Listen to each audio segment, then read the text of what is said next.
আছে গুনগুনের আবদারে আজকে হচ্ছে ফুচকা খেতে আসলাম, কিন্তু এসে দেখি আমাদের সোহেল নাই।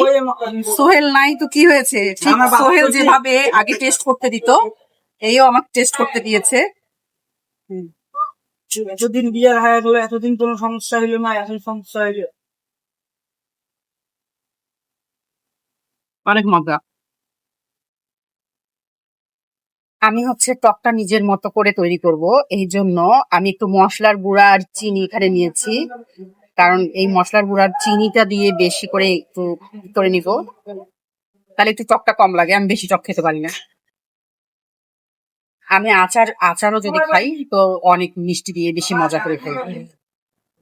এটা যাই হোক, তারপর ফুচকা আসুক, ফুচকার সঙ্গে খেয়ে বলতেছি কেমন হয়েছে। আমাদের ফুচকা চলে এসেছে। বুবু তুমি এখানে আসো, আমরা খাবো।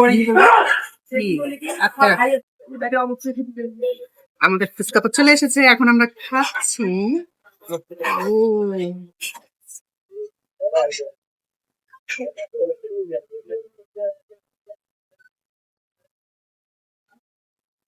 অনেক মজা। আর টকটা তো আমি আমার মতো করে তৈরি করেছি, এই জন্য বেশি মজা।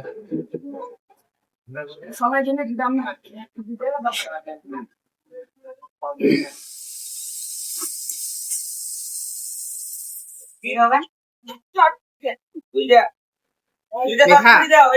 মেধা ভিডিও করতেছে, খুব মন খারাপ, খেতে পাচ্ছে না।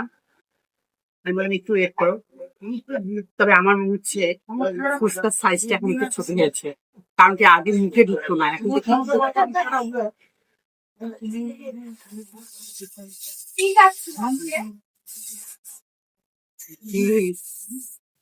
শেষে মেধাকে খেতে দিলাম। মেধা আজকে কি বলেছে আমাকে জানেন? মেধা বলেছে ওর নাকি ভিডিও করতে করতে কোন অতিষ্ঠ হয়ে গেছে। মেধা তাই কি? এই যে খাচ্ছ কত একটা হামেলে, কেমন মজা আগে বলো।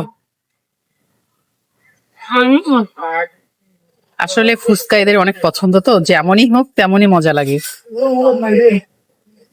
তোমাদের কার কার ফুচকা পছন্দ আমাকে কিন্তু অবশ্যই কমেন্টসে জানাবে, ওকে? আর মেধা তো গপ গপ করে খাচ্ছে, গাল ফুলায়। গুনগুন কোনো দিকেই তাকাচ্ছে না, ও গাল ফুলায় ফুলায় খাচ্ছে।